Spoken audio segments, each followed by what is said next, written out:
الرجیم بسم اللہ الرحمن الرحیم الحمد للہ رب العالمین والصلاة والسلام علی سید الانبیاء والمرسلین وعلی اہل بیتہ الطیبین الطاہرین وصحبہ المنتجبین۔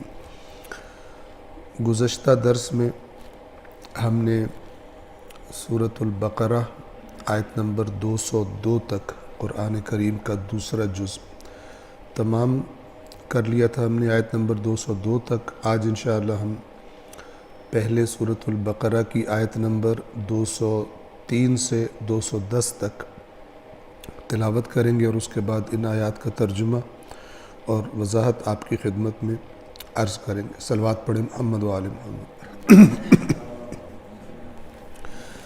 اعوذ باللہ من الشیطان الرجیم، بسم اللہ الرحمن الرحیم۔ واذکروا اللہ فی ایام معدودات فمن تعجل فی یومین فلا اثم علیہ ومن تأخر فلا اثم علیہ لمن اتقى واتقوا اللہ واعلموا انکم الیہ تحشرون۔ ومن الناس من يعجبك قوله في الحياة الدنيا ويشهد الله على ما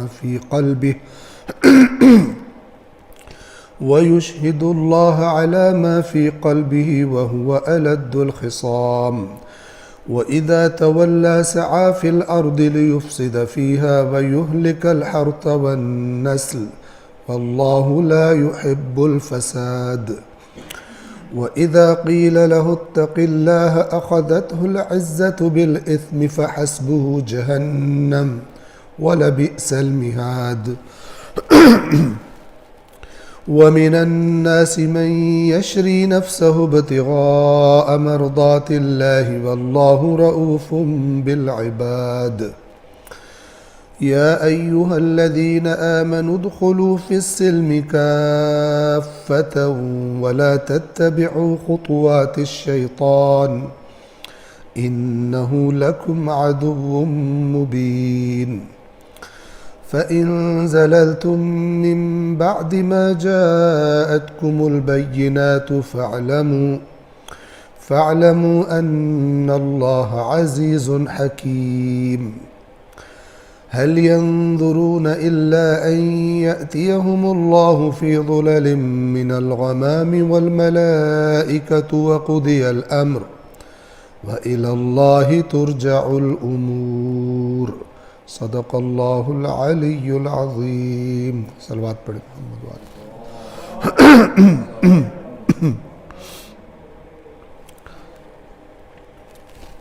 سورۃ البقرہ کی آیت نمبر 203 سے ہم نے آغاز کرنا ہے، لیکن پچھلی 3 آیات کا ترجمہ ہم تکرار کریں گے۔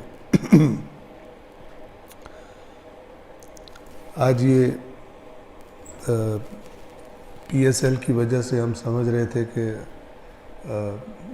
جب اندر جائیں گے تو پتہ نہیں کوئی بیٹھا بھی ہوگا کہ نہیں بیٹھا ہوگا، تو ہمیں اپنے گاؤں کا ایک ذاکر یاد آ گیا، لوکل ذاکر تھا اور بیچارے کا ذہنی توازن بھی کچھ ٹھیک نہیں تھا، تو اس کو بڑا تو سنتا کوئی نہیں تھا، تو وہ 3-4 بچے سامنے بٹھا کے تو مجلس شروع کر دیتا تھا، اور اپنی مجلس کے دوران وہ بار بار ایک جملے کی تکرار کرتا تھا، کہتا تھا ماشاءاللہ مجمع کافی ہے۔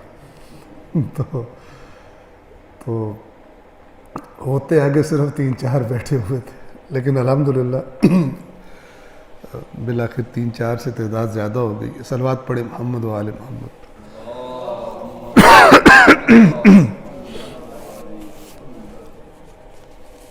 آیت نمبر 200 سے ہم تکرار کر رہے ہیں۔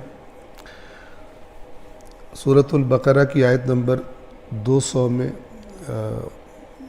پروردگار عالم کا اس طرح سے ارشاد ہے، پھر جب تم حج کے اعمال بجا لا چکو تو اللہ کو اس طرح یاد کرو جیسے تم اپنے آباء و اجداد کو یاد کیا کرتے ہو یا اس سے بھی زیادہ۔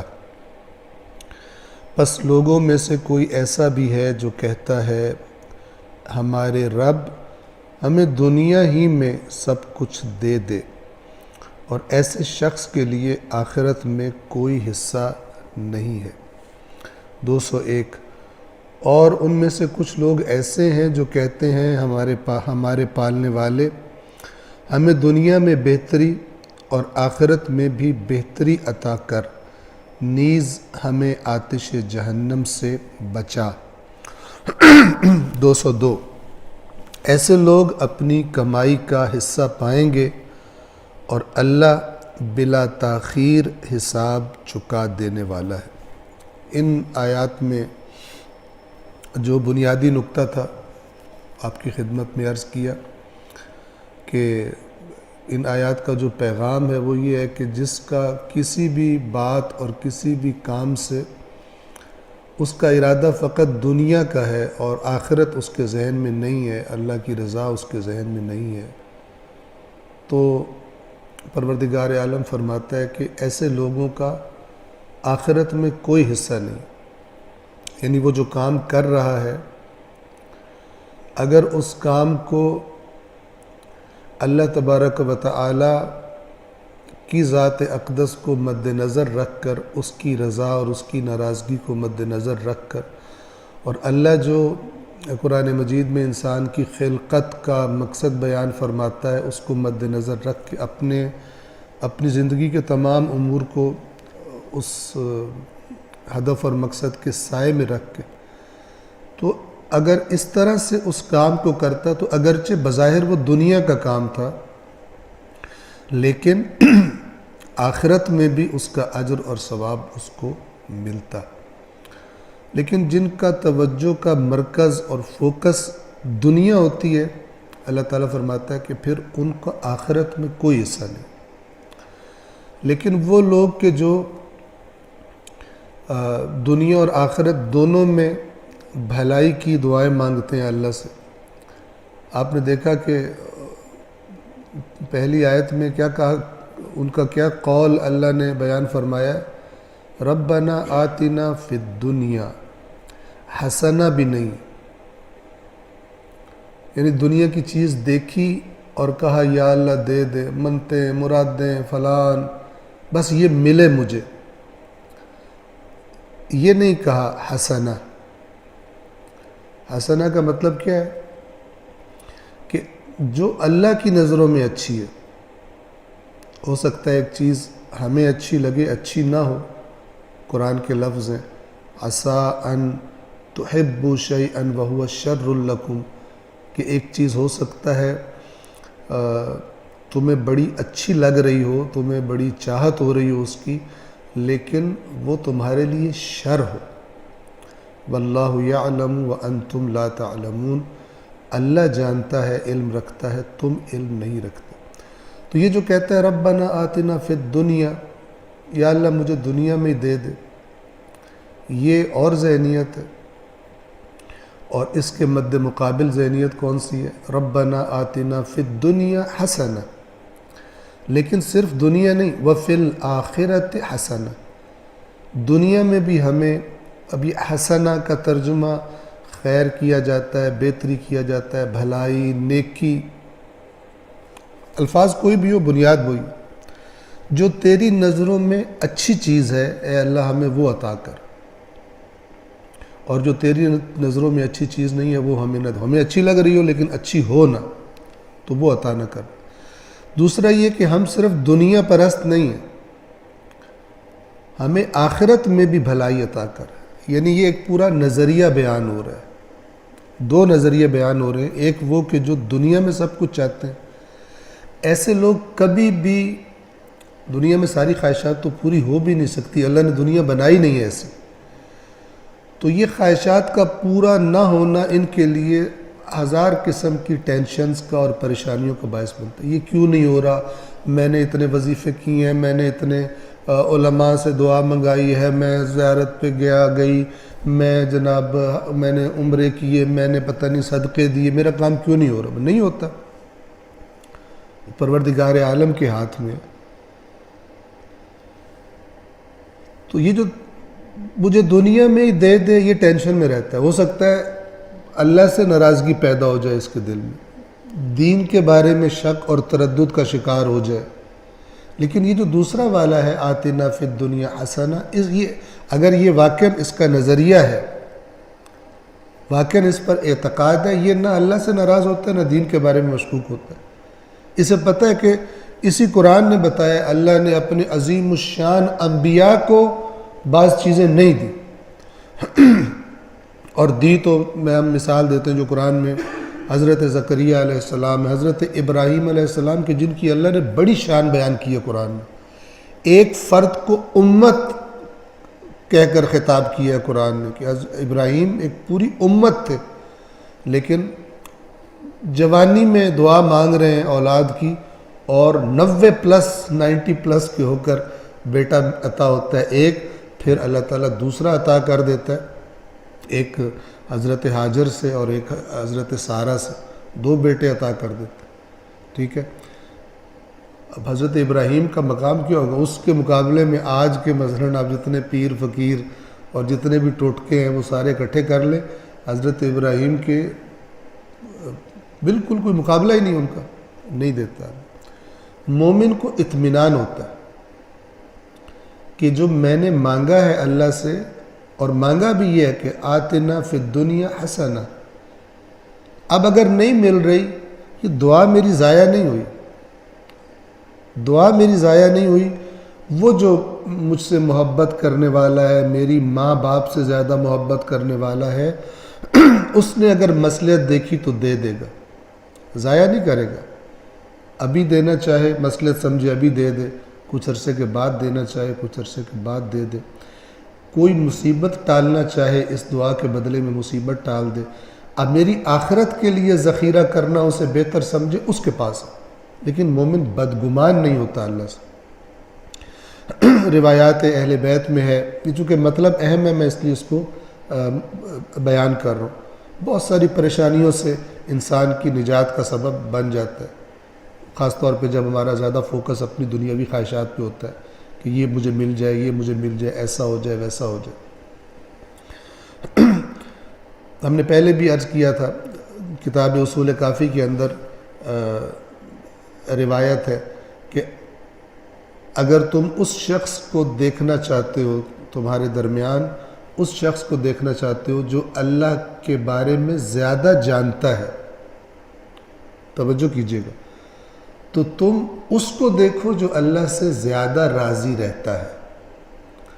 یعنی جیسے جیسے اللہ تبارک و تعالیٰ کی ذات کے بارے میں ہماری پہچان، ہمارے علم، ہماری معرفت، ہماری شناخت میں اضافہ ہوتا جائے گا، اس طرح اللہ کی ذات سے ہمارے شکوے کم ہوتے جائیں.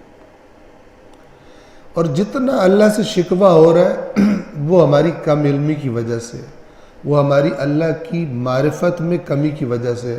اور اس کی سادی مثال جو ہم دیتے ہیں وہ بچے اور ماں کی ہے. بچے کو چھری اچھی لگتی ہے، ماں نہیں دیتی، چاہے بچہ روئے، چاہے جو مرضی احتجاج کرتا رہے، نہیں دیتی. اسے پتہ ہے کہ دے دی تو یہ کیا کر سکتا ہے اس چھری سے. اور یہی بچہ جب یہ بڑا ہو جاتا ہے، بالغ ہو جاتا ہے، اور اس کو یاد کرایا جاتا ہے کہ ایک دن جب تو چھوٹا سا تھا تو بالکل چھری کے پیچھے پاگل ہوا تھا، اور تو کہہ رہا تھا کہ آپ میری ماما بھی نہیں اگر مجھے چھری نہ دی، میں آپ کا بیٹا نہیں ہوں، ایسے کہہ رہا تھا، تو میں نے تجھے چھری نہیں دی تھی. اس کی ماں یاد کراتی ہے. تو اب وہ ماں کے ہاتھ چومے گا، ماں کا شکریہ ادا کرے گا کہ آپ نے مجھے نہیں دی تھی. قیامت کے دن بھی بہت لوگ اللہ کا شکریہ ادا کریں گے، فلان چیز اے اللہ تو نے نہیں دی تھی.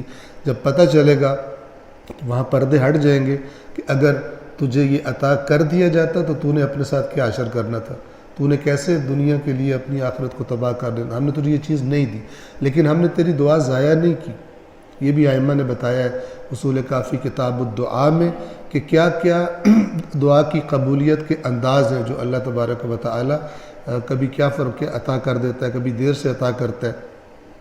اسی کتاب الدعا میں اصول کافی میں روایت ہے کہ جب حضرت موسیٰ علیہ السلام اور حضرت ہارون علیہ السلام انہوں نے جب دعا مانگی اللہ سے کہ اے اللہ فرعون کے خلاف فتح مل جائے اور بنی اسرائیل کو آزادی مل جائے، تو دعا کے جواب میں فوراً اللہ نے فرمایا کہ تم دونوں نے جو سوال کیا ہے تم دونوں کو ہم نے دے دیا۔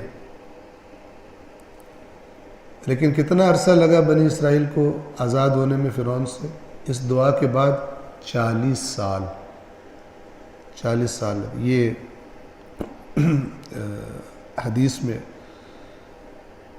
تو اس کو یاد رکھیں، جتنا انسان خدا کو زیادہ جانتا ہے اتنا اس سے راضی ہے۔ لہٰذا آپ دیکھتے ہیں کہ کربلا جیسی جگہ میں، کربلا جیسی شدت میں امام حسین علیہ السلام بار بار اظہار کرتے ہیں رضاً بقضائہ، رضاً بقضائہ یعنی اس اللہ کے فیصلے پر رضایت کا اعلان، راضی ہوں۔ راضی کا مطلب کیا ہوتا ہے؟ یہ ہماری طرح نہیں ہے کہ زبان کچھ بول رہی ہو اور دل میں کچھ اور ہو۔ زبان سبحان اللہ کہہ رہی ہو کہ اللہ ہر عیب سے پاک ہے، اور دل میں اللہ کے بارے میں شکوہ ہو کہ یہ چیز مجھے دی ہے، یہ چیز مجھے نہیں دی۔ ہماری والا مسئلہ نہیں ہے۔ وہ جو کہہ رہے ہیں ان کا دل اور زبان ایک ساتھ فرما رہے ہیں رضاً بقضائہ، اس لیے کہ اللہ کی معرفت بہت زیادہ ہے، لہٰذا وہ اللہ سے ناراض ہو نہیں سکتے۔ وہ کربلا میں پیش آنے والی ساری جو سختیاں ہیں ان کو کسی اور تناظر میں دیکھ رہے ہیں، اور اسی بات کا عکس آپ کو نظر آتا ہے امام حسین کی بزرگوار بہن کے الفاظ میں، کہ جب وہ ابن زیاد اللعین غلط جملے بولتا ہے اور کہتا ہے کہ دیکھو اللہ نے تمہارے ساتھ کیا کیا، تم نے جو اللہ نے تمہارے ساتھ کربلا میں کیا ہے، تمہارے ساتھ تمہارے بھائی کے ساتھ، تم نے اسے کیسا پایا؟ تو بی بی ایک جملہ بولتی ہیں کہ جو معرفت الہی کا عکاس ہے، فرماتی ہیں ما رأیت الا جمیلا، میں نے جو کچھ دیکھا ہے ابھی تک سوائے حسن و جمال کے، یعنی اللہ تبارک و تعالی نے ہمارے ساتھ بہترین کام کیا۔ اب یہ دنیا والی آنکھ تو سمجھ ہی نہیں سکتی، ٹھیک ہے نا؟ فرمایا ما رأیت الا جمیلا، اس کا منہ توڑ دیا، یعنی اس نے جو بات کی تھی اس کا منہ توڑ دیا انہوں نے، کہ اس جواب کی اس کو توقع ہی نہیں تھی۔ فرمایا جو کچھ دیکھا ہے کربلا میں حسن و جمال کے سوا کچھ بھی نہیں دیکھا۔ کیا مطلب تھا اس کا؟ کہ یہ جو اس میدان میں آزمائش ہونی تھی، اس کے لیے اللہ تبارک و تعالی نے ساری مخلوق میں سے کسی میں اتنی جان دیکھی نہیں ہے، کسی میں اتنی ہمت پائی نہیں ہے کہ اس کو لے کے آئے کربلا۔ ہمارا انتخاب کیا اللہ نے، اہل بیت رسول کا انتخاب کیا اللہ نے، حسین و زینب کا انتخاب کیا اللہ نے، تو ہمیں تو فخر ہے خدا نے ہمارا انتخاب کیا ہے۔ اس میدان میں، کربلا کے میدان میں، یہ سارے مشکلات اور شدائد اور مصیبتیں برداشت کرنے کی اللہ نے کسی اور میں ہمت دیکھی نہیں، اللہ نے دیکھی نہیں، یعنی ہے ہی نہیں، کیونکہ ہو اور اللہ کے علم میں نہ ہو ایسا تو نہیں ہوتا۔ لہذا فرمایا ما رأیت الا جمیلا۔ اب یہ بات اگر انسان کو سمجھ آ جائے تو اللہ سے شکوے خود ہی ختم ہو جاتے ہیں۔ پس ربنا آتنا فی الدنیا، اللہ تعالیٰ میں دنیا میں دے دے، تو یہ دنیا پرست کا آخرت میں کوئی حصہ نہیں۔ ربنا آتنا فی الدنیا حسنہ وفی الآخرۃ حسنہ، ہمیں دنیا میں بھی بھلائی، اچھائی، نیکی عطا کر، آخرت میں بھی بھلائی، اچھائی، نیکی عطا کر، اور لب لباب وقنا عذاب النار، اور ہمیں آگ کے عذاب سے بچا لے، چونکہ یہ فائنل کامیابی ہے۔ اللہ تعالیٰ فرماتا ہے، وہ جو آیت معروف ہے، البتہ ایک پہلا حصہ ہی معروف ہے، کل نفس ذائقۃ الموت، ہر نفس نے موت کو چکھنا ہے، تو وہاں پر ہے وَإِنَّمَا تُوَفَّوْنَ أُجُورَكُمْ يَوْمَ الْقِيَامَةِ، کہ تمہیں صرف اور صرف قیامت کے دن تمہارے اجر، تمہارے کاموں کے اجر واپس کیے جائیں گے، پورے پورے ادا کیے جائیں گے۔ فَمَنْ زُحْزِحَ عَنِ النَّارِ وَأُدْخِلَ الْجَنَّةَ فَقَدْ فَازَ، پس جس کو آگ سے بچا لیا گیا اور جنت میں داخل کر دیا گیا وہ کامیاب ہو، یہ خلاصہ کامیابی کا۔ وَمَا الْحَيَاةُ الدُّنْيَا إِلَّا مَتَاعُ الْغُرُورِ، اور کیا ہے دنیا کی زندگی سوائے دھوکے کے سامان کے۔ متاع فائدہ اٹھانے کی چیز، لذت کی چیز، لیکن متاع الغرور ایسا فائدہ ایسی لذت کہ جو دھوکے کے سوا کچھ نہیں ہے، یعنی کچھ بھی اس میں باقی رہنے والا ہمارے پاس نہیں ہے۔ تو یہ دوسرا جو نظریہ اللہ تعالیٰ نے بیان فرمایا، اس کے بعد فرمایا اولئک لہم نصیب مما کسبوا، یہ جو لوگ ہیں انہوں نے جو کمایا ہے دنیا میں، ان کا آخرت میں بھی حصہ ہوگا۔ ادھر کیا فرمایا تھا؟ وما لہ فی الآخرۃ من خلاق، آخرت میں کوئی حصہ نہیں، اور یہاں پہ فرما رہے ہیں کہ اولئک لہم نصیب مما کسبوا، انہوں نے دنیا میں جو کمایا ہے ان کا آخرت میں بھی حصہ ہے۔ واللہ سریع الحساب، اور اس کو بہت دیر والا معاملہ بھی نہ سمجھو، اللہ بہت جلد حساب لینے والا ہے۔ صلوات پڑھے محمد وآل محمد۔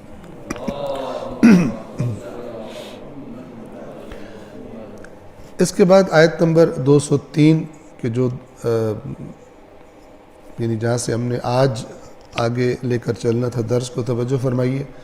یہ پھر اس آیت کریمہ میں 203 میں حج کے جو احکامات ہیں، اعمال، ان میں سے ایک عمل بیان ہوا ہے، اور اس کی تفصیلات فقہی کتابوں میں آپ کو مل جائیں گی۔ ہم صرف جس حد تک یہاں بیان ہوا ہے وہ آپ کی خدمت میں عرض کر رہے ہیں۔ وَاذْكُرُوا اللَّهَ فِي أَيَّامٍ مَعْدُودَاتٍ، اور یاد کرو اللہ کو معدود ایام میں۔ معدود یعنی گنے ہوئے، معدود یعنی گنے ہوئے دنوں میں اللہ کو یاد کرو۔ یہ معدود عدد سے ہے۔ ان سے مراد کون سے ایام میں گنے ہوئے؟ 11، 12 اور 13 ذی الحج، ان کو اصطلاح میں ایام تشریق، تے شین رے یہ قاف دو نقطوں والا، ایام تشریق کہا جاتا ہے، کہ جن میں حاجیوں نے منا میں رکنا ہوتا ہے اور 3 شیطانوں کو کنکر مارنے ہوتے ہیں۔ وَاذْكُرُوا اللَّهَ فِي أَيَّامٍ مَعْدُودَاتٍ، اور اللہ کو یاد کرو گنتی کے معین ایام میں۔ فَمَن تَعَجَّلَ فِي يَوْمَيْنِ فَلَا إِثْمَ عَلَيْهِ، تو جو 2 دنوں میں جلدی کر لے تو اس پر کوئی گناہ نہیں۔ وَمَن تَأَخَّرَ فَلَا إِثْمَ عَلَيْهِ، اور جو تاخیر کرے تو اس پر بھی کوئی گناہ نہیں۔ لِمَنِ اتَّقَى، یہ اس کے لیے ہے جو تقوی اختیار کرے۔ یہاں پر تقوی اختیار کرنے سے ہم نے عرض کیا کہ تفصیلات فقہی کتابوں میں ہے۔ یہاں تقوی اختیار کرنے سے مراد یہ ہے کہ جب اس نے احرام باندھا ہوا تھا تو احرام کے تمام محرمات کا اس نے خیال رکھا ہو، اور کوئی خلاف ورزی وغیرہ نہ کی ہو۔ یہاں تقوی سے وہ چیزیں مراد، عمومی تقوی مراد نہیں۔ تو جو بچا رہا ان چیزوں سے، تقوی اختیار کیا محرمات احرام کے معاملے میں، تو اس کے پاس ان دونوں چیزوں کی چوائس ہے۔ کیا مطلب؟ کہ 11ویں ذی الحجہ کا دن گزارے گا، رات وہاں رکے گا، 12ویں ذی الحج کو تینوں شیطانوں کو کنکریاں مار کر زوال کے بعد وہ نکل سکتا ہے منا سے، کہ بالعموم جو حجاج کرام ہوتے ہیں وہ 12 کوئی بعد الظہر، زوال کے بعد منا سے باہر نکل جاتے ہیں۔ لیکن اگر کوئی غروب آفتاب تک منا سے نہ نکل سکے 12ویں والے دن، تو پھر اس کے لیے لازمی ہوتا ہے کہ پھر وہ رات بھی وہیں پہ گزارے، اور 13ویں ذی الحج کو پھر شیطانوں کو کنکریاں مارے تینوں کو، اور کنکریاں مارنے کے بعد منا سے نکل سکتا ہے۔ تو یہ ان 2 یا 3 دنوں میں اختیار کا بیان ہے، اور تفصیلات ہم نے پھر عرض کر رہا ہوں کہ فقہی کتابوں میں آپ کو معلوم ہے کہ جو روزمرہ کے معاملات ہیں، عبادات اور معاملات وغیرہ کے، وہ آپ کو توضیح المسائل نامی کتاب میں مل جاتے ہیں کسی بھی مرجع تقلید کے مجتہد کے، لیکن حج اتنا تفصیلی مسئلہ ہے کہ اس کے لیے پوری ایک الگ کتاب ہوتی ہے، اور حج ایک ایسی چیز ہے جس میں ہر سال تقریباً نئے نئے مسائل کا اضافہ ہوتا ہے، اور یہ ہمارا بھی تجربہ ہے چند سالوں میں کہ جب بھی حج پر جاتے ہیں کوئی نہ کوئی نیا مسئلہ جو پچھلے دفعات میں پیش نہیں آیا ہوتا وہ پیش آ جاتا ہے، اور خاص طور پر جو چیزیں بعض اوقات عمارتوں کی شکل چینج ہوتی رہتی ہے، اور اس قسم کی چینجز جو وہاں کی حکومت کی طرف سے پیش آتی ہیں، اس کی وجہ سے پھر حج کے مسائل اور نئے فتاویٰ اور خلاصہ کہ یہ سلسلہ جاری و ساری رہتا ہے۔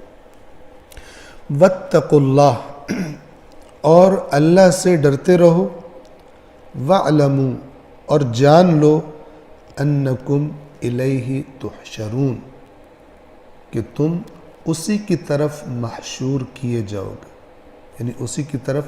حشر اصل میں کہتے ہیں اکٹھا کر لینا، یہ جو اردو میں کہتے ہیں نا تمہارا وہ حشر کروں گا کہ یاد رکھو گے، یہ اصل میں قیامت، اصل میں حشر ہے اکٹھا کر دینا، لیکن چونکہ جب قیامت کے دن حشر ہوگا تو بری حالت ہوگی، اس لیے اردو میں حشر کا وہ بری حالت والا معنی لیا جاتا ہے کہ تمہارا یہ حشر کروں گا تو وہ حشر کروں گا۔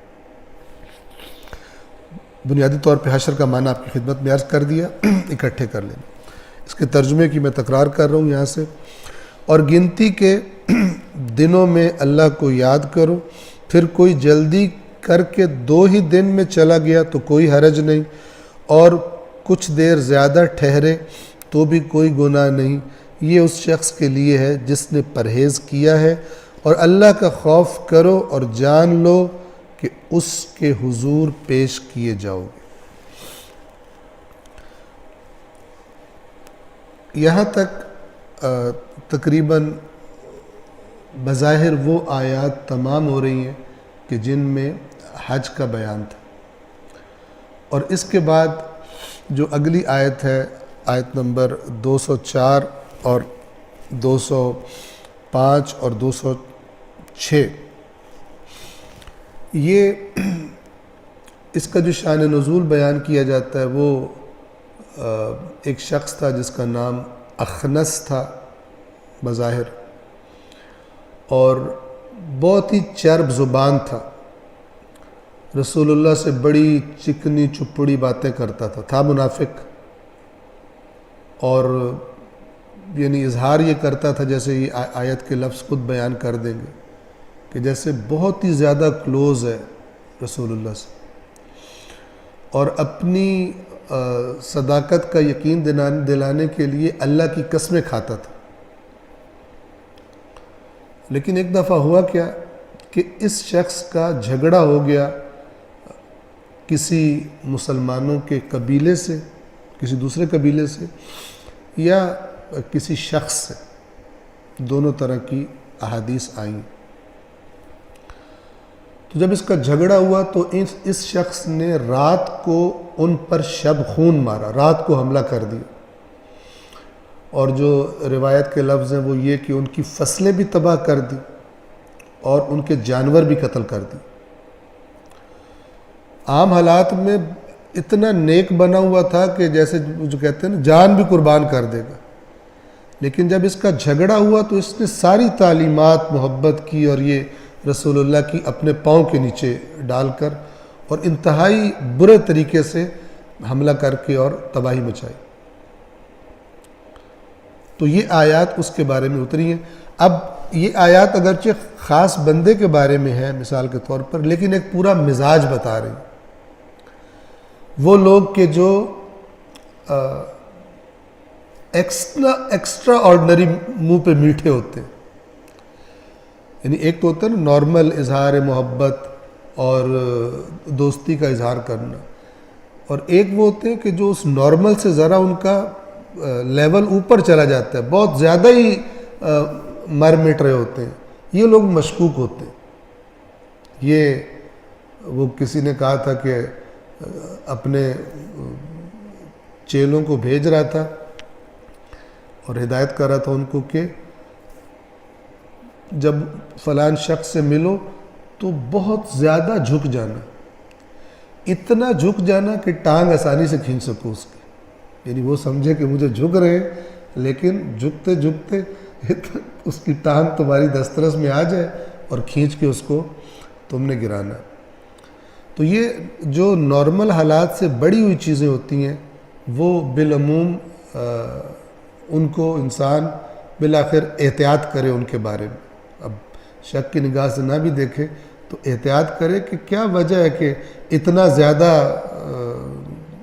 اظہار کیا جا رہا ہے اور اتنی زیادہ ایکسٹرا آرڈنری باتیں کی جا رہی ہیں۔ فارسی میں کہتے ہیں ایک اس کاسے کے نیچے بھی ایک آدھا کاسہ ہے، وہ نظر نہیں آ رہا، اوپر نظر آ رہا ہے، اس کے نیچے بھی کوئی چیز ہے لیکن وہ ہمیں دکھائی نہیں دے رہی، اس سے احتیاط کرنی چاہیے۔ تو آیت نمبر 204 سورۃ البقرہ، وَمِنَ النَّاسِ مَن يُعْجِبُكَ قَوْلُهُ فِي الْحَيَاةِ الدُّنْيَا، اور لوگوں میں سے کوئی ایسا بھی ہے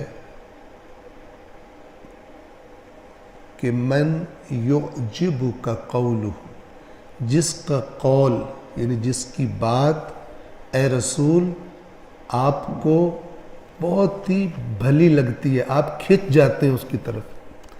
یہ یعجب کا لفظ جس کو ہم اردو میں تعجب کہتے ہیں نا، تعجب سے، یہ تعجب جو ہے وہ بعض اوقات ناآشنا چیز سے ہوتا ہے، ٹھیک ہے، اور وہ ناآشنا چیز یعنی ہم ایکسپیکٹ نہیں کر رہے ہوتے، ایسی چیز ہم دیکھتے ہیں تو ہمیں تعجب ہوتا ہے۔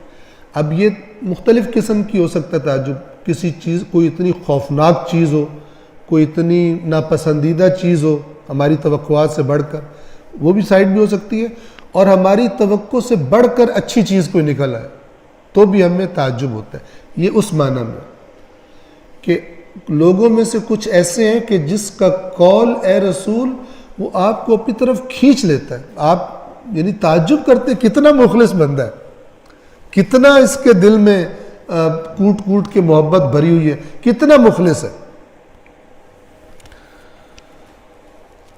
اور اوپر سے سونے پہ سہاگا کیا کرتا ہے دیکھیں، وَمِنَ النَّاسِ مَن يُعْجِبُكَ قَوْلُهُ فِي الْحَيَاةِ الدُّنْيَا، اور لوگوں میں سے کوئی ایسا ہے کہ جس کا قول آپ کو بہت پسند آتا ہے فی الحیات الدنیا، اس دنیاوی زندگی کے اندر، اور کیا کرتا ہے وہ وَيُشْهِدُ اللَّهَ عَلَى مَا فِي قَلْبِهِ، اور اللہ کو گواہ بناتا ہے کہ یہ چیز اس کے دل میں بھی ہے، ٹھیک ہے۔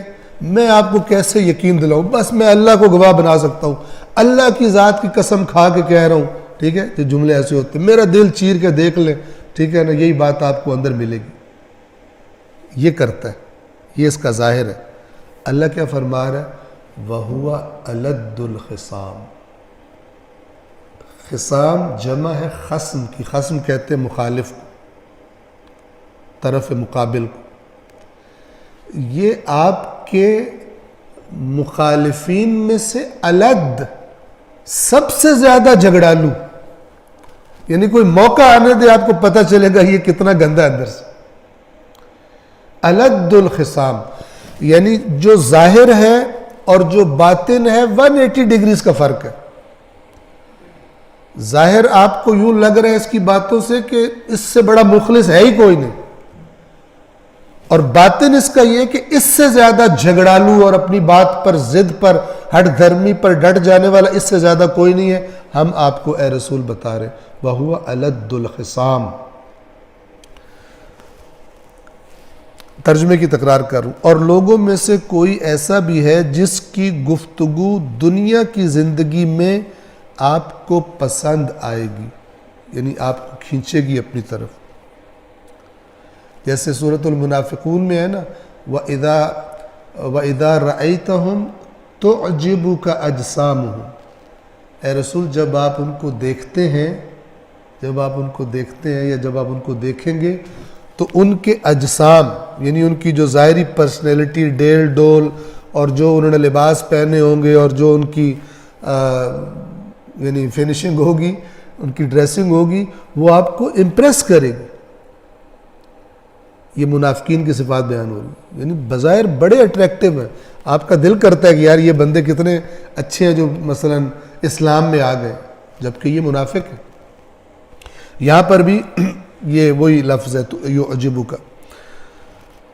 اور لوگوں میں سے کوئی ایسا بھی ہے جس کی گفتگو دنیا کی زندگی میں آپ کو پسند آئے گی، اور جو اس کے دل میں ہے اس پر وہ اللہ کو گواہ بنائے گا، حالانکہ وہ سخت ترین دشمن ہے. آیت نمبر 205 میں اس کی اگلی حرکت جو ہم نے آپ کی خدمت میں عرض کیا کہ روایات میں آئی، وَإِذَا تَوَلَّا، اور جب یہ پھرے گا، پشت کرے گا، یعنی جب کوئی ایسی صورتحال پیش آئے گی اور یہ پشت کرے گا، اپنے ظاہری روپ سے ہٹ کے اصلی چہرہ دکھائے گا، سعا فی الارض لیفسد فیہا ویہلک الحرث والنسل، تو یہ زمین میں کوشش کرے گا، یعنی کوئی رکھ رکھا، یہ اس کے سامنے کوئی چیز نہیں رہے گی، یہ کوشش کرے گا زمین میں کہ اس میں فساد کرے، اور کھیتی کو حرث، کھیتی، اور نسل، یعنی نسل اب یہ حیوانوں کی بھی ہو سکتی ہے اور انسانوں کی بھی، اس کے غصے میں جب یہ آ جائے گا اور جب جھگڑے میں آ جائے گا تو نہ یہ حیوانوں کو مثلا لحاظ کرے گا مارنے میں، اور اگر بس چلے تو نہ انسانوں کو مارنے میں. اس کے اندر کی شخصیت یہ ہے.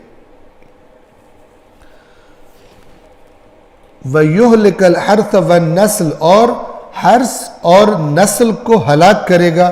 وَاللَّهُ لَا يُحِبُّ الْفَسَادِ، اور اللہ فساد کو پسند نہیں فرماتا.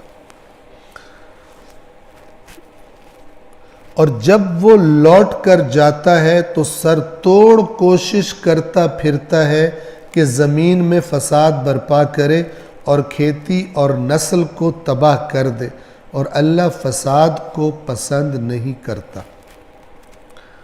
206.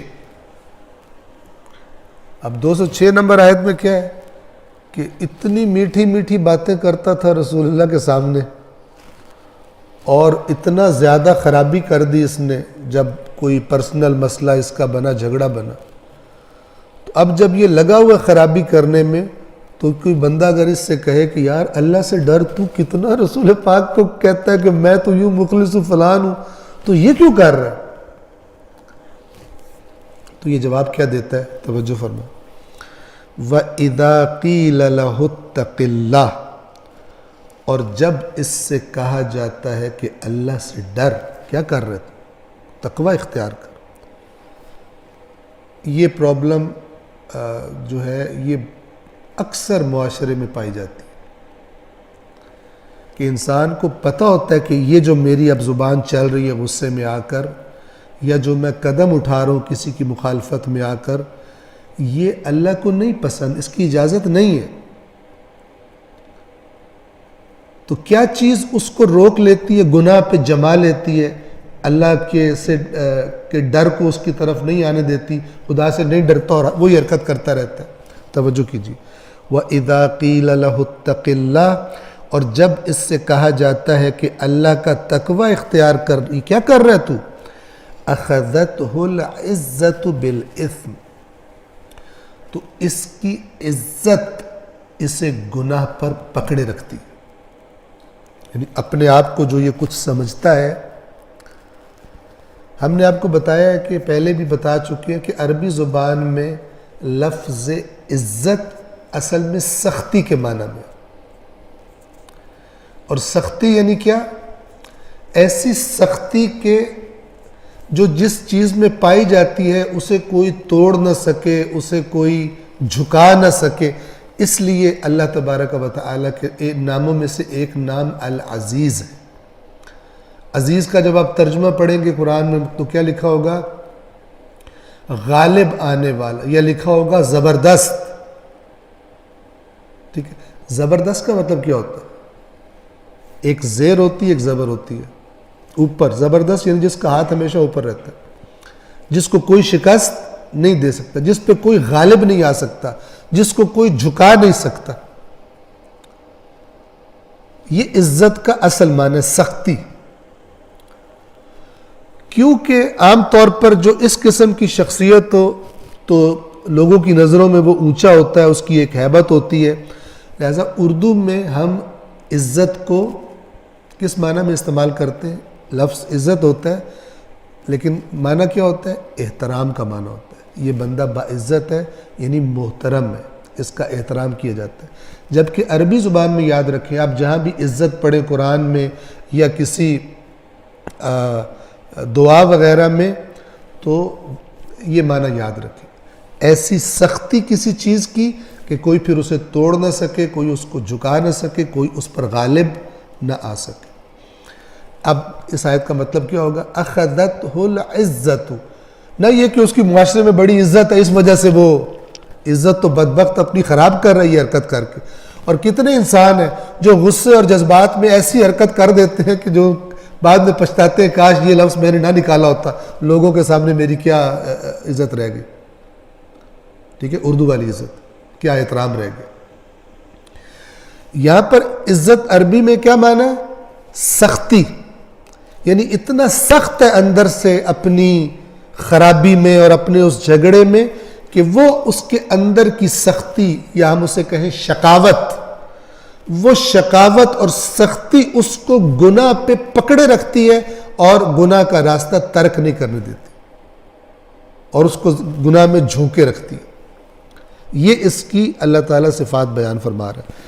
وَإِذَا قِيلَ لَهُ اتَّقِ اللَّهِ، اور جب اس سے کہا جاتا ہے کہ اللہ کا تقوی اختیار کر تو اخذت اخذ کرنا یعنی پکڑ لینا. اخذتہ العزت بالاسم، تو اس کے اندر کی وہ سختی اس کو گناہ پر پکڑے رکھتی ہے. فحسبہ جہنم، اس مزاج کا اللہ تعالیٰ نے انجام کیا رکھا ہے؟ تو اس کے لیے جہنم ٹھکانا ہے. حسبہ یعنی کافی ہے اس کے لیے، یعنی اس مزاج کا جو علاج ہے اللہ نے جہنم میں رکھا ہے، وہاں پہ یہ ٹوٹے گا. ورنہ یہ اپنے اس معاملے میں، اپنے اس رویے میں اس قدر سخت ہے. فحسبہ جہنم، تو اس کے لیے جہنم کافی ہے. وَلَبِئْسَ الْمِہَادُ، اور یقیناً وہ بہت برا ٹھکانہ ہے. آیت نمبر 206 کے ترجمے کو میں تکرار کر رہا ہوں. اور پھر جب اس سے کہا جائے خوف خدا کرو تو انہوں نے نخوت یا نخوت ترجمہ کیا ہے. یہ وہی سختی کے معنی میں، اکڑ جاتا ہے، اسے گناہ پر آمادہ کر دیتی، پس اس کے لیے جہنم ہی کافی ہے اور وہ بہت برا ٹھکانہ ہے. تو ان 3 آیات سے انسان منافق مزاج کو بھی پہچان سکتا ہے. اور آپ کو معلوم ہے کہ یہ جو قرآن کی آیات ہیں اللہ تبارک و تعالی نے انسانوں کے مزاج بیان کیے اس میں، اور یہ بیان کرنے والا وہ ہے جو خالق ہے انسانوں کا.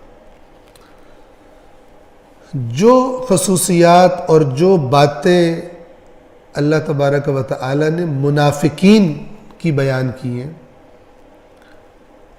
ہمارے آس پاس، اللہ نہ کرے ہم خود بھی ہوں شامل ان میں، ٹھیک ہے، آج کے منافقین قیامت تک منافق صرف دین کے معاملے میں نہیں ہوتا، ٹھیک ہے، کسی بھی معاملے میں وہ لوگ کہ جو ان کا ظاہر کچھ اور ہوتا ہے لیکن اندر کچھ اور ہوتا ہے، آپ ان کو پہچان سکتے ہیں انہی نشانیوں سے، انہی نشانیوں سے پہچان سکتے ہیں. ہم 2 سال پہلے جب یہ لاک ڈاؤن ہوا تھا کرونا والا، جس میں جو اصلی لاک ڈاؤن تھا بالکل سفر شفر ختم ہو گئے تھے اور کافی عرصے تک ہم بھی مثلا، تو وہ جو ماہ رمضان آیا تو پھر اس میں ہم نے قرآن کا ایک درس رکھا، ہر روز 1 سپارے کا 2 سوا 2 گھنٹے 2.5 گھنٹے کا ہوتا تھا. تو اس میں جب ہم سورہ توبہ میں پہنچے، وہاں پر سورہ توبہ کے آخر میں منافقین کی باتیں، وہاں میں نے یہ بات کی کہ آپ یہ جو صفات بتائی جا رہی ہیں، یہ اگر آپ اچھی طرح قرآن مجید سے لے لیں تو آپ کو اپنے آس پاس کے منافق بھی نظر آ جائیں گے۔ تو ایک ہمارے دوست ہیں کسی دوسرے شہر میں، تو پورے ایک سیٹ اپ کے اندر وہ ہوتے ہیں اور کافی مشکلات کا شکار رہتے ہیں اپنے نظریے کی وجہ سے، اور تو انہوں نے مجھے فون کیا اور کہا کہ اور کسی کو تو نظر آئے نہ آئے، مجھے اپنے آس پاس کے سارے نظر آ گئے کہ جو اس میں صفات بیان کی گئی ہے کہ کیسے ہوتے ہیں اور بظاہر، اور ایکچولی وہ کیا چاہ رہے ہوتے ہیں، اور جو ہے پس پشت کیا کیا حرکتیں کرتے ہیں، لیکن بظاہر بہت زبردست ہوتے ہیں۔ تو انسان اپنے اطراف میں پھیلے ہوئے بھی اس مزاج کے لوگوں کو پہچان سکتا ہے، مومن کو پہچان سکتا ہے، البتہ سب سے پہلے اپنے آپ کو، سب سے پہلے تو انسان اپنے آپ کو دیکھے کہ میری کیٹیگری کون سی ہے، کتنی ایمان والوں کی میرے اندر نشانی ہے، کتنے پرسنٹ مومن ہوں، کتنے پرسنٹ منافق ہوں، اور کتنے پرسنٹ اصلاً کافر ہوں۔ یعنی کھلم کھلا میں اکڑ جاتا ہوں کسی مسئلے میں، کچھ معاملات میں منافقت کرتا ہوں، لوگوں کو پتہ نہیں چلنے دیتا کہ میں ایسا ہوں، چھپ کے کر لیتا ہوں، لوگوں میں نیک بنا ہوں، کہ منافق والی، ٹھیک ہے۔ اور کچھ معاملات ایسے ہیں کہ میں لوگوں کے سامنے ہی اکڑ جاتا ہوں کہ میں نے تو یہ کرنا ہی کرنا، اس معاملے میں کافر ہوں۔ اور اسی طرح وہ چیزیں کہ جو اللہ تعالیٰ نے مومنین کی صفات بتائی ہیں، اس کو دیکھ کر بندہ کہتا ہے کہ میں کتنے پرسنٹ مومن ہوں۔ یہ صفات اور یہ نفسیات، یہ آپ کو اپنے انسان قرآن سے اگر اچھی طرح لے لے تو جسے اللہ تعالیٰ فرماتا ہے نا کہ کیا وہ شخص کہ جو مردہ تھا تو ہم نے اسے زندہ کیا اور ہم نے اس کے لیے ایک ایسا نور قرار دے دیا ہے کہ اس نور کی روشنی میں اب وہ لوگوں کے درمیان چلتا پھرتا ہے۔ یعنی اس کو جو ہم نے اس کے لیے روشنی بنائی ہے اس میں اس کو چیزیں نظر آتی ہیں اپنے حقیقی رنگ میں، اس کی نظر ہم نے بہت تیز کر دی۔ کون سی نظر؟ یہ بظاہر نظر نہیں، وہ جو اندر بصیرت ہوتی ہے چیزوں کو شناخت کرنے کی۔ صلوات پڑھیں محمد و آل محمد۔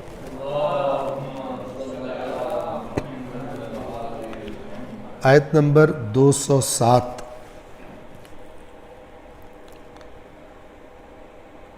وَمِنَ النَّاسِ مَن يَشْرِي نَفْسَهُ ابْتِغَاءَ مَرْضَاتِ اللَّهِ۔ ایک تو یہ تھا کہ جس کا اندر اتنا برا اور بظاہر اتنا اچھا، اور اس کے مقابلے میں کون سا مزاج ہے؟ ایسا مزاج کہ جو اللہ کی رضا کے لیے اپنی جان تک کو بیچ دیتا ہے۔ یعنی جان سے مراد یہ سب کچھ، کیونکہ جب جان ہی چلی گئی تو پھر باقی پیچھے کیا چیز ہے۔ یہ پروردگار عالم کی رضا کی خاطر کیا کیا کیا جا سکتا ہے، اس کا نقطہ کمال یہ ہے کہ جان دے دے اس کے راستے میں۔ وَمِنَ النَّاسِ، اور لوگوں میں سے، من، کوئی ایسا ہے کہ جو یشری، بیچ دیتا ہے، نفسہ، اپنی جان کو، کس لیے؟ ابتغاء مرضات اللہ، اللہ کی رضاؤں کو چاہتے ہوئے۔ ابتغاء کسے کہتے ہیں؟ ابتغاء کسی چیز کی شدید چاہت رکھنا، اس چاہت میں کچھ کر جانا۔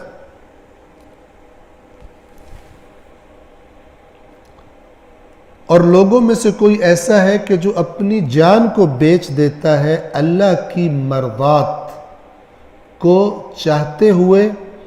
واللہ رؤوف بالعباد، اور اللہ بندوں پر بہت رؤوف ہے۔ رأفت یعنی بہت نرم، بہت زیادہ نرمی کرنے والا، مہربانی کرنے والا۔ ایک صلوات پڑھیں محمد و آل محمد۔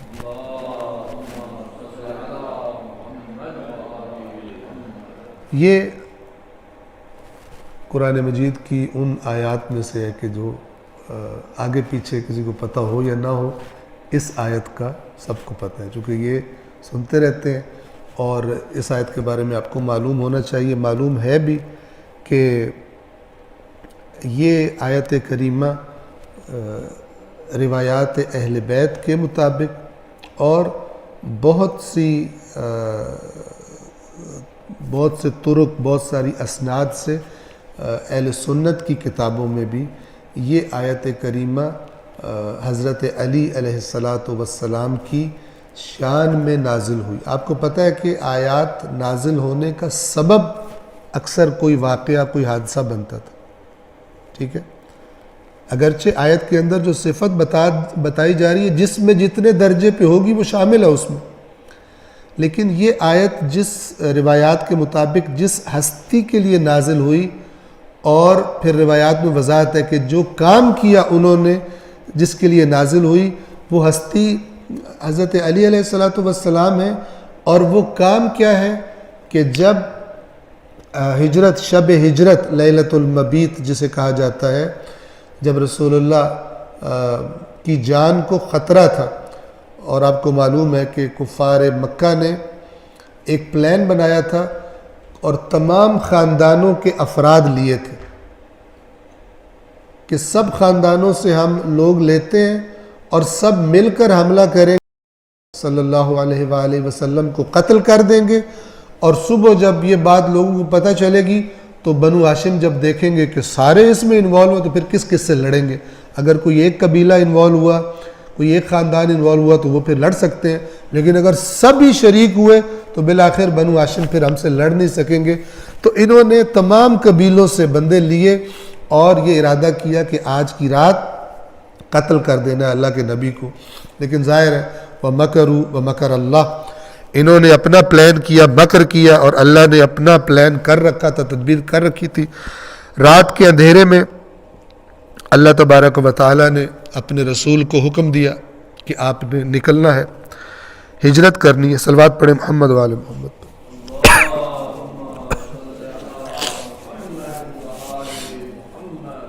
تو اللہ کے نبی نے وہاں سے جاتے ہوئے اپنے بستر پر اپنے بھائی اور چچا کے بیٹے حضرت علی کو لٹا دیا، اور مولا کے اپنے فرامین میں ہے کہ جتنی پرسکون اور جتنی مزیدار ہم کہیں نیند مجھے اس رات آئی، کسی اور رات میں نہیں آئی۔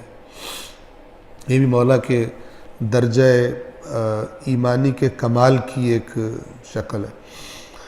تو اس بستر پر سوئے، اور ان لوگوں نے بالآخر ساری رات یہ جاسوسی کرتے رہے کہ بستر پر یہ، اور رات کے آخری پیر میں یا الصبح جب انہوں نے حملہ کرنا چاہا تو جب چادر ہٹائی تو دیکھا کہ رسول اللہ تو وہاں پہ نہیں ہے، اور ان کی جگہ علی ابن ابی طالب ہے۔ انہوں نے پوچھا کہ تو محمد کہاں ہے؟ تو مولا نے بڑے اطمینان سے فرمایا کہ مجھے دے کر گئے تھے جو مجھ سے سوال کر رہے ہو کہ مثلا کہاں پر۔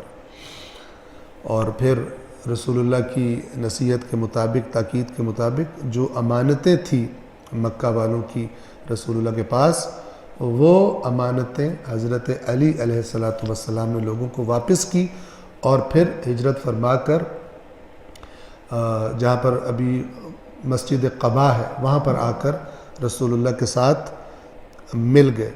اور اسی لیے اللہ کے نبی کے فرامین میں یہ بھی ملتا ہے ہمیں کہ علی میری امانتوں کو ادا کرنے والا ہے۔ تو یہ اگر آپ دیکھنا چاہیں تفسیر کوثر میں ایک فہرست بتائی ہوئی ہے کہ کون کون سے افراد ہیں، کون کون سی شخصیات ہیں جنہوں نے رسول اللہ سے اس حدیث کو نقل فرمایا ہے۔ میں نام پڑھ دیتا ہوں، آپ خود بھی جا کے اپن دیکھیے گا۔ حضرت ابن عباس ہیں، عبداللہ ابن عباس مشہور صحابی ہیں۔ انس ابن مالک ہیں، رسول اللہ کے یہ خادم تھے۔ ابو سعید خدری مشہور و معروف صحابی ہیں۔ اسی طرح امام سجاد علیہ السلام اس کے راوی ہیں۔ بی بی خدیجۃ الکبریٰ اس کی راوی ہیں۔ اسی طرح امام حسن علیہ السلام، یہ وہ ہستیاں کہ جن کے نام سے یہ روایت، یعنی مختلف روایتیں ان سب نے، یہ ایک ہی روایت ان سب نے نقل فرمائی ہے۔ صلوات پڑھیں محمد و آل محمد پر۔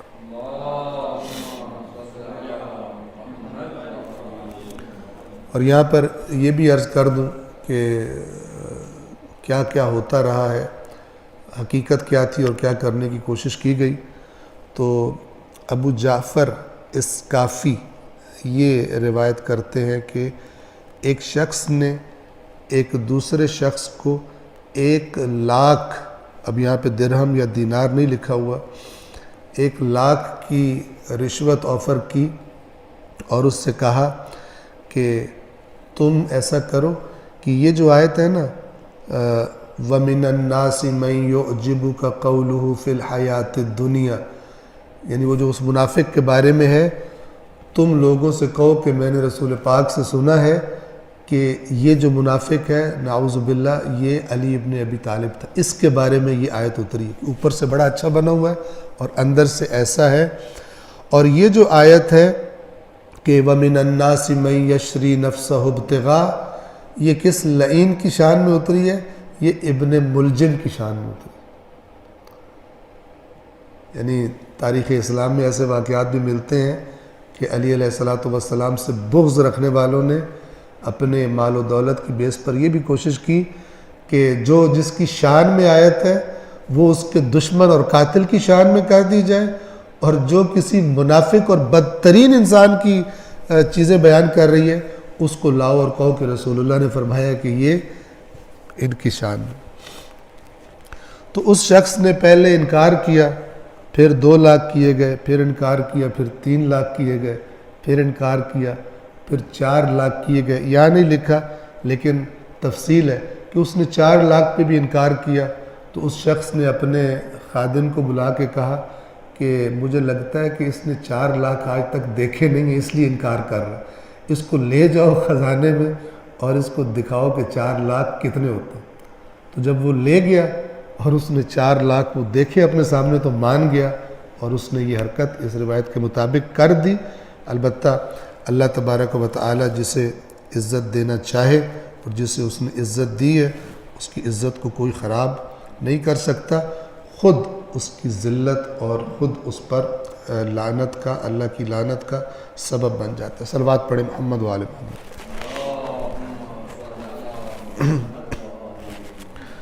آیت نمبر 208 یا ایہا الذین آمنوا ادخلوا فی السلم کافۃ ولا تتبعوا خطوات الشیطان انہ لکم عدو مبین. یا ایہا الذین آمنوا، اے وہ لوگو جو ایمان لائے ہو، ادخلوا داخل ہو جاؤ، فی السلم سلامتی میں. سلم سلامتی، صلح، فساد نہ ہو، جھگڑے نہ ہو، تم سب کے سب سلم میں داخل ہو جاؤ. اب اگر ہم اوپر کی آیات کو یعنی اس کانٹیکسٹ کو مد نظر رکھیں تو یہ آیت کیا کہہ رہی ہے کہ اس طرح کی حرکات سے باز آ کر کہ اگر تمہارا آپس میں کوئی کبھی جھگڑا ہو جاتا ہے، ساتھ مل کے رہتے ہوئے کئی دفعہ اختلاف ہوتے ہیں، کئی دفعہ مثلاً ایک سے دوسرے کے مقابلے میں کوئی زیادتی ہو جاتی ہے، تو پھر ایسا مزاج نہ بناؤ کہ جسے کہتے ہیں دشمنی، آج کل کہتے ہیں نسلوں تک دشمنیاں چلیں گی. آج بھی آپ دیکھتے ہیں ایسے لوگ ہیں دشمنیاں پالتے ہیں. تو اللہ مومنوں سے کیا کہہ رہے ہیں؟ ادخلوا فی السلم کافتن. کافتن یعنی سارے کے سارے، تم سب کے سب جو ایمان لائے ہو سلامتی میں داخل ہو جاؤ. جھگڑوں کو لمبا کرنے والی باتیں، جھگڑوں کو ہوا دینے والی باتیں، اس قسم کی چیزوں سے اجتناب کرو. صلح کی طرف، آشتی کی طرف، محبتوں کی طرف، امن و امان کی طرف رغبت رکھو اور اس طرف جانے کی کوشش کرو، نہ کہ وہ بن جاؤ اخذت العزت بالاسم، کہ نہیں میری تو ناک کٹ جائے گی اگر میں نے اس سے دگنا بدلہ نہ لیا تھا، میں تو جب تک اس کو بتا نہیں لوں گا کہ میں کون ہوں تب تک میں نہیں چھوڑوں گا. اور کچھ لوگ ڈائریکٹ ڈائلاگ بولتے ہیں، میں اپنے باپ کا بیٹا نہیں ہوں، میں جناب فلان نہیں ہوں جب تک میں یہ نہ کر دوں. اللہ تعالیٰ فرما رہا ہے کہ اس کا مطلب یہ نہیں ہے کہ انسان یعنی وہ جو اسلامی معاشرہ ہے جس نے زیادتی کی ہے اس کو اس کی زیادتی پر پرسش نہ کرے، سزا بنتی ہے تو سزا نہ دے، اور جو نقصان کیے وہ نقصان پورا نہ کرے، یہ نہیں ہے۔ وہ تو اللہ نے سورہ حجرات میں بھی فرمایا کہ انما المؤمنون اخوہ، مومن آپس میں بھائی بھائی ہیں، فاصلحوا بین اخویکم، اپنے بھائیوں میں اصلاح کر دیا کرو اگر جھگڑا ہو جائے۔ لیکن اس سے پہلی آیت میں کیا ہے کہ وَأَقْسِطُوا، انصاف کرو۔ یہ نہیں ہے کہ ایک نے دوسرے سے زیادتی کر دیا تو اب دونوں کی صلح کرانی۔ یہ بھی صلح کرانے کا بعض لوگوں کا طریقہ ہوتا ہے کہ جس پر ظلم ہوا ہے اور جس نے ظلم کیا ہے دونوں کو بٹھا کہتے ہیں اور مٹی پاؤ جی، مٹی پاؤ، چھوڑو جی، جو ہو گیا ہو گیا۔ یہ غلط ہے، یہ غلط ہے، کیونکہ جس نے زبان درازی کی ہے یا جس نے دست درازی کی ہے وہ کہے گا یار یہ تو اچھا پیکیج ہے، پہلے کر لو، بعد میں سارے یار بیلی آئیں گے، برادری آئے گی، وہ مٹی پاؤ، مٹی کوئی نہیں، ہو گیا۔ جو اس نے کیا ہے اس پر اس کی جتنی پکڑ ہونی چاہیے کی جائے۔ اگر اس کا کام اس کی آبرو ریزی، اس کی عزت میں کمی کا سبب بنا ہے، بالآخر اس کے ساتھ بھی کچھ ایسا کیا جائے، وہ یہ کہے کہ معافی مانگے، کہے کہ میں نے غلط کیا، میں اللہ سے بھی معافی مانگتا ہوں اور اس سے بھی معافی مانگتا ہوں کہ میں نے، یعنی یہ جملے بولے، نہ یہ کہ وہ ایسے ہی پھوں کر کے بیٹھا ہو اکڑ کے اور باقی کہہ رہا مٹی پاؤ مٹی پاؤ، بیچارہ وہ بھی چپ کر جائے، بھی ساری برادری سارے یار دوست کہہ رہے ہیں کہ چلو میں بھی چپ کر جاتا ہوں۔ یہ طریقہ صلح کا نہیں ہے اسلام میں۔ وَإِن طَائِفَتَانِ مِنَ الْمُؤْمِنِينَ اقْتَتَلُوا فَأَصْلِحُوا بَيْنَهُمَا فَإِن بَغَتْ إِحْدَاهُمَا عَلَى الْأُخْرَى فَقَاتِلُوا الَّتِي تَبْغِي، جس نے بغاوت کی ہے، جو چڑھ دوڑا ہے گروہ، اس سے قتال کرو، حَتَّى تَفِيءَ إِلَىٰ أَمْرِ اللَّهِ، یہاں تک کہ اللہ کے امر کی طرف واپس آ جائے، سر جھکا دے اپنی اس ہٹ درمی سے، وہ جو اس کو سرکشی طاری ہو گئی ہے اس مزاج سے باز آ جائے، پھر کیا کرو؟ فَإِن فَاءَتْ، اگر وہ جس نے بغاوت کی تھی، زیادتی کی تھی، اگر وہ واپس آنے پہ راضی ہو جائے، سر جھکانے پہ اللہ کے حکم کے آگے راضی ہو جائے، فَأَصْلِحُوا بَيْنَهُمَا بِالْعَدْلِ وَأَقْسِطُوا، تو پھر ان کے درمیان عدل کے ذریعے صلح کرواؤ، نہ کہ کہو مٹی پاؤ، اس نے مار دیا بندہ، کوئی نہیں، صلح کر لو، اس کا لوٹ لیا مال، اس کا مال ضائع کر دیا، اس کی عزت لوگوں میں اس کی دھجیاں اڑا دی، نہیں نہیں نہیں، صلح کر لو، مومن مومن بھائی بھائی ہوتے ہیں۔ یہ اسی مومن مومن بھائی بھائی والی آیت کہہ رہی ہے فَأَصْلِحُوا بَيْنَهُمَا بِالْعَدْلِ وَأَقْسِطُوا، اور جس کا جو حصہ بنتا ہے اس کو دو، ان اللہ یحب المقسطین، اللہ انصاف کرنے والوں کو پسند کرتا ہے۔ کیوں؟ اگر یہ کہو گے نا جو ہو گیا سو ہو گیا، مٹی پاؤ، اس سے کیا ہوگا؟ اس سے اس کی جرت میں اضافہ ہوگا، پھر بھی کر لو۔ اینڈ کیا ہوتا ہے؟ اینڈ میں صلح ہو جاتی ہے، کسی کو مار لو، کسی کے ساتھ کوئی اور زیادتی کر لو، بعد میں یہ سارے آئیں گے صلح کروا لیں گے۔ تو یہ صلح کہ جس میں مجرم کو کوئی پکڑ دھکڑ نہ ہو، کوئی اس کو اپنے جرم کا احساس نہ ہو، اس قسم کی صلح اسلام نہیں کہتا۔ اگر صلح کروا رہے ہو تو پھر اتنی جرت بھی ہونی چاہیے، جس نے زیادتی کی ہے اس کی تھوڑی سی اس پر پرسش اور گرفت حتماً کی جائے، تاکہ صلح بھی ہو اور دوبارہ سے وہ حرکت کرنے کی حوصلہ شکنی بھی ہو جائے۔ یا ایھا الذین آمنوا ادخلوا فی السلم کافہ، اے ایمان والو سب کے سب سلم میں، امن و آشتی میں، صلح صفائی میں، سلامتی میں داخل ہو جاؤ۔ وَلَا تَتَّبِعُوا خُطُوَاتِ الشَّيْطَانِ، اور شیطان کے نقش قدم پر نہ چلو۔ خطوہ کہتے ہیں جو انسان قدم اٹھاتا ہے، تو جو پیچھے پیچھے قدم اٹھائے وہ اس کے نقش قدم پہ چل رہا ہے۔ وَلَا تَتَّبِعُوا، اتباع نہ کرو، خطوات الشیطان، شیطان کے قدموں کا، اِنَّهُ لَكُمْ عَدُوٌّ مُبِينٌ، کیوں نہ کرو؟ اس لیے کہ یقیناً وہ تمہارا کھلم کھلا دشمن ہے۔ اور آج کے لیے آخری آیت، آیت نمبر 209، فَإِن زَلَلْتُمْ، تو اگر تم پھر پھسل گئے۔ یہ پھسلنا وہ نہیں ہے جو خطا سے ہو جاتا ہے، کیونکہ اگلی بات بتا رہی ہے کہ اس کو واضح کری، فَإِن زَلَلْتُمْ، تو اگر تم پھر لڑکھڑا گئے یا پھسل گئے من بعد ما جاءتکم البینات، بعد اس کے کہ تمہارے پاس روشن احکام آ چکے ہیں، بینات واضح باتیں اللہ نے تمہیں بیان کر دی، پھر تم لڑکھڑا جاؤ۔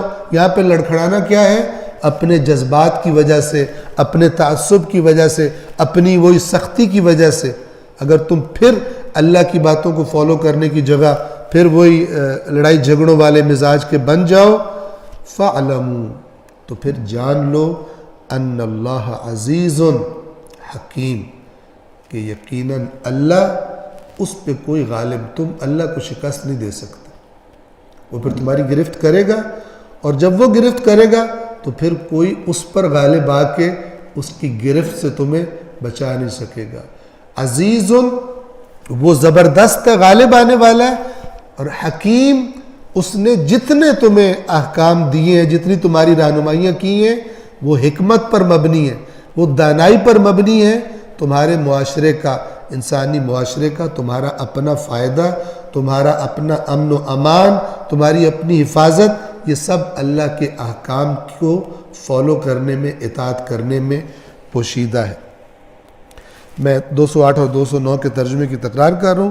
208 کا ترجمہ اس طرح سے، اے ایمان لانے والو، تم سب کے سب امن و آشتی میں آ جاؤ اور شیطان کے نقش قدم پر نہ چلو، یقیناً وہ تمہارا کھلا دشمن ہے۔